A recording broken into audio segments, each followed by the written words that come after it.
Hey everybody, it's Chase at Rocky Mountain, Ride at Mesquite MX today, and I want to share a quick little tech tip, or I guess you call it a tech tip or a riding tip, whatever you want to call it, that I think is going to help a lot of riders out. It's something that I discovered, and when I did figure this out, it was with the help of Riley Brett from the RMX Academy. It made my form better, and here's what I did. A lot of riders overlook this. Your brake pedal height.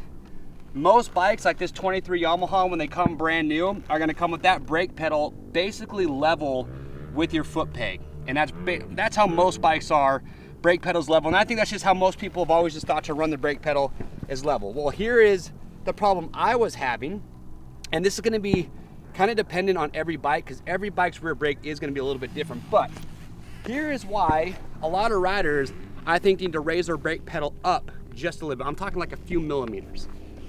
When you are braking on your motorcycle, you're gonna be back here in this position. Your butt's gonna be back, your hips are out, and you're doing that so you're not loading the front of the motorcycle, especially if you're coming into some breaker bumps. But what's hard sometimes is that if your brake pedal's too low, you have to press your toe so far down to engage the rear brake that sometimes it forces riders to come forward so they can press down on the brake pedal. You wanna be able to be in this position here and just get to your brake pedal right here. But if it's too far down, you can't engage the rear brake, so what do riders do?